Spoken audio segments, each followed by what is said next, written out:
If you're trying to scale your e-commerce brands with email marketing alone in 2026, I've got bad news for you. Over 50% of your customers will never open your emails. And this is not necessarily a problem with email as a channel because it's just a natural customer behavior that plays out. You can't fix this. But if you're trying to scale your returning customer revenue, this is a massive problem because this means you can't reach from day one half of the customers that have already purchased from you. So you're leaving a huge amount of revenue and overall lifetime value on the table by just accepting this dynamic and not finding another channel to try and convert them and bring them back. For our clients, we have a secret weapon, and it's an old channel that's becoming new again and very popular, and that is direct mail. Yes, direct mail. Sending postcards to your customers is one of the most effective ways to layer on to your retention marketing mix to bring customers back and get them to purchase again. And think about it logically, a postcard that goes directly through the door is seen by pretty much 100% of your customers. Now, the problem with direct mail is obviously it is more expensive. Email is as close to as free as possible, apart from the actual cost that you pay your ESP provider like Klaviyo. Direct mail is more expensive. It can come between 50 cents up to $1 per send. So you need to be frugal with how you're using it and the customers that you're attempting to target with it as a channel. However, there is many use cases that I'm going to break down in this video where it absolutely makes sense to start layering in direct mail into your retention strategy. And it's table stakes because if you want to win back your highest LTV customers, you have to get granular with your segmentation, look at who's unreachable via email and SMS, and then target them with direct mail. It's your last chance saloon to win them back.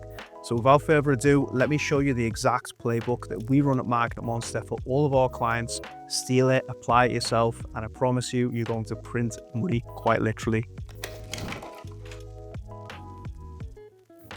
Okay guys, now I'm going to run you through 5 playbooks that you can implement with direct mail, and honestly you can get these up and running within a week if you go with Paper Run. I'm using them for all the examples. They're a great partner of Magnet Monster. We've got plenty of clients using them, as well as Corexico, which you can already see in the example.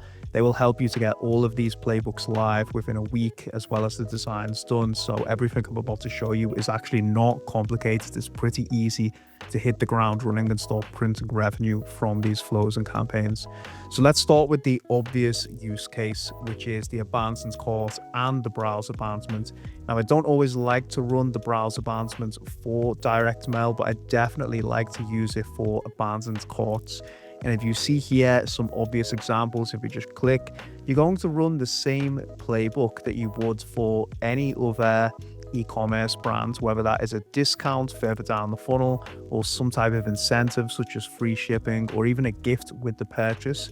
Whatever you typically run for your brand, you can implement the same for direct mail. And the nice thing about direct mail is obviously you can run beautiful designs like you can see here, and you can get really creative on the type of postcard that you actually send to your customer. So it's not that complicated to get started with an abandoned cart. Just make sure generally it's the last touch point in the flow and that you are sending this after you've already sent an email and an SMS and they don't respond within a period of time. Then it's definitely viable and worthwhile targeting them with a direct mail touch point to try to drive that conversion.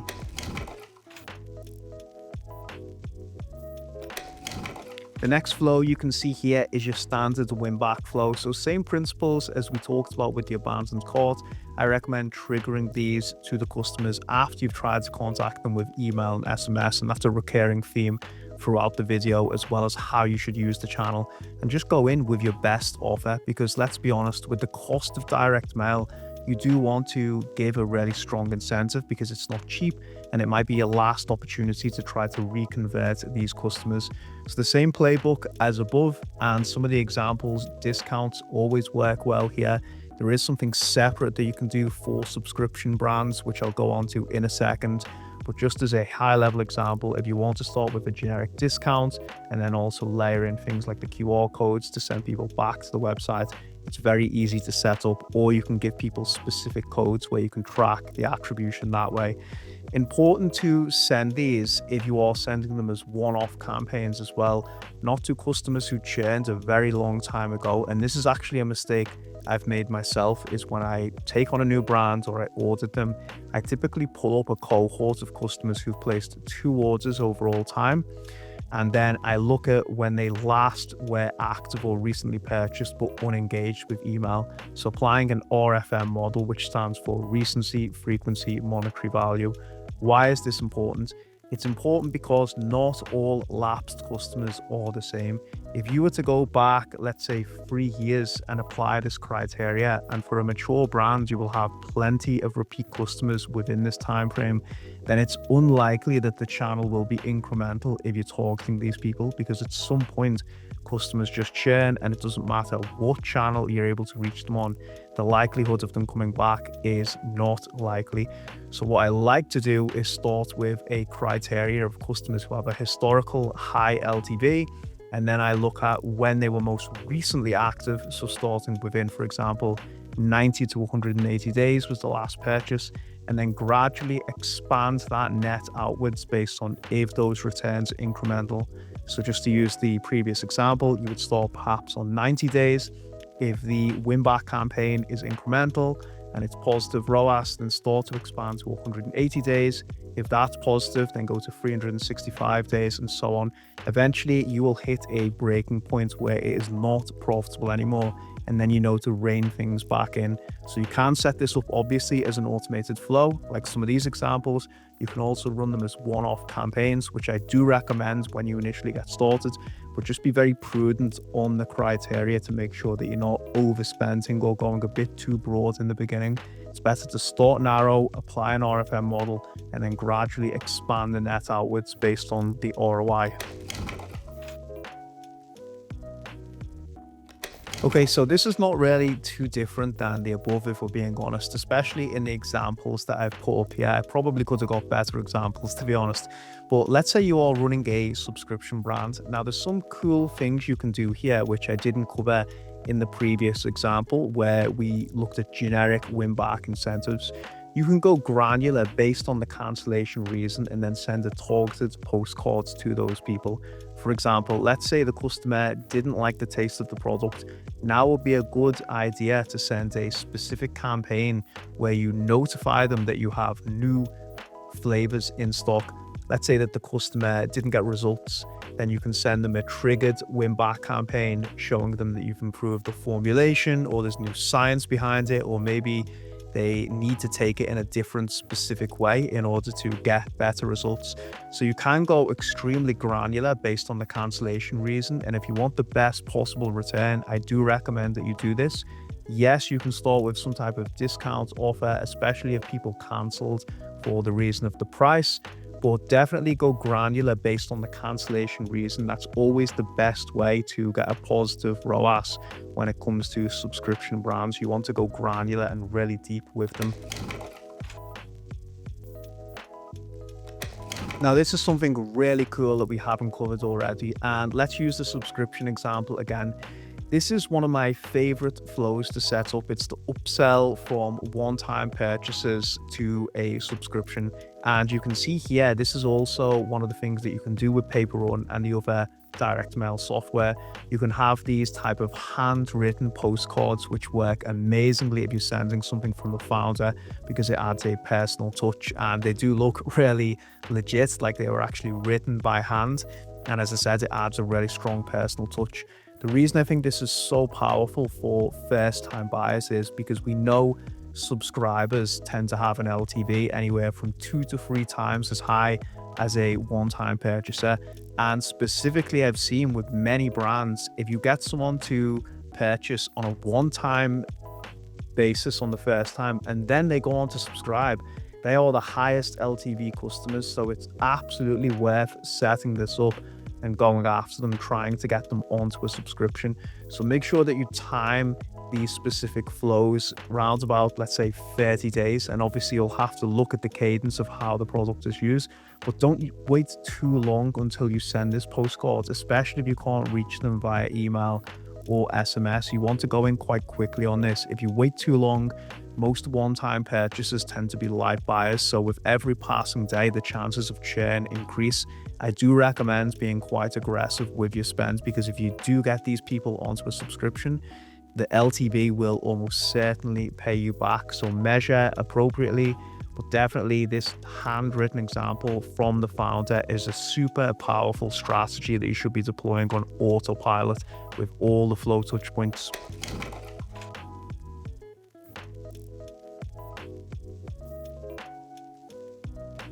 And the last one is your bread and butter campaigns. So you're already sending emails inside of Klaviyo or whatever email software that you're using. You are running offers around Black Friday. You're doing new product drops.